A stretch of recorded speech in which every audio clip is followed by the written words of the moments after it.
प्रेमचंद की कहानी मिट्ठू। बंदरों के तमाशे तो तुमने बहुत देखे होंगे। मदारी के इशारों पर बंदर कैसी कैसी नकलें करता है, उसकी शरारतें भी तुमने देखी होंगी। तुमने उसे घरों से कपड़े उठाकर भागते देखा होगा। पर आज हम तुम्हें एक ऐसा हाल सुनाते हैं जिससे मालूम होगा कि बंदर लड़कों से भी दोस्ती कर सकता है। कुछ दिन हुए लखनऊ में एक सर्कस कंपनी आई थी। उसके पास शेर, भालू, चीता और कई तरह के और भी जानवर थे। इनके सिवा एक बंदर मिट्ठू भी था। लड़कों के झुंड रोज इन जानवरों को देखने आया करते थे। मिट्ठू ही उन्हें सबसे अच्छा लगता। उन्हीं लड़कों में गोपाल भी था। वह रोज आता और मिट्ठू के पास घंटों चुपचाप बैठा रहता। उसे शेर, भालू, चीते आदि से कोई प्रेम न था। वह मिट्ठू के लिए घर से चने, मटर, केले लाता और खिलाता। मिट्ठू भी उससे इतना हिल गया था कि बगैर उसके खिलाए कुछ न खाता। इस तरह दोनों में बड़ी दोस्ती हो गई।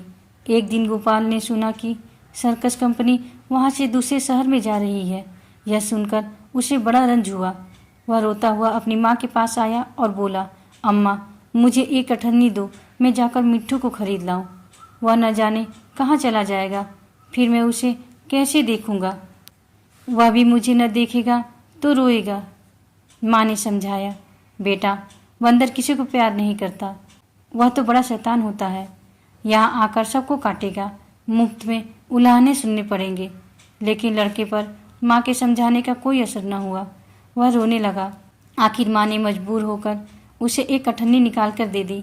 अठन्नी पाकर गोपाल मारे खुशी के फूल उठा। उसने अठन्नी को मिट्टी से मलकर खूब चमकाया। फिर मिट्टू को खरीदने चला, लेकिन मिट्टू वहाँ दिखाई न दिया।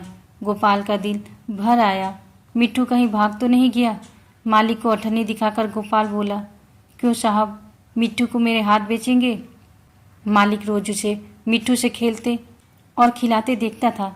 हंसकर बोला, अब की बार आऊँगा तो मिट्टू को तुम्हें दे दूँगा।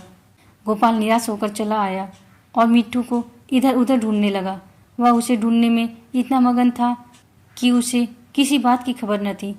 उसे बिल्कुल न मालूम हुआ कि वह चीते के कटघरे के पास आ गया था। चीता भीतर चुपचाप लेटा था। गोपाल को कटघरे के पास देखकर उसने पंजा बाहर निकाला और उसे पकड़ने की कोशिश करने लगा। गोपाल तो दूसरी तरफ ताक रहा था। उसे क्या खबर थी कि चीते का पंजा उसके हाथ के पास पहुंच गया है। करीब था कि चीता उसका हाथ पकड़कर खींच ले कि मिट्ठू न जाने कहाँ से आकर उसके पंजे पर कूद पड़ा और पंजे को दांतों से काटने लगा। चीते ने दूसरा पंजा निकाला और उसे ऐसा घायल कर दिया कि वह वहीं गिर पड़ा और जोर जोर से चीखने लगा। मिट्ठू की यह हालत देखकर गोपाल भी रोने लगा। दोनों का रोना सुनकर लोग दौड़े, पर देखा कि मिट्ठू बेहोश पड़ा है और गोपाल रो रहा है। मिट्ठू का घाव तुरंत धोया गया और मरहम लगाया गया। थोड़ी देर में उसे होश आ गया। वह गोपाल की ओर प्यार की आंखों से देखने लगा, जैसे कह रहा हो कि अब क्यों रोते हो, मैं तो अच्छा हो गया।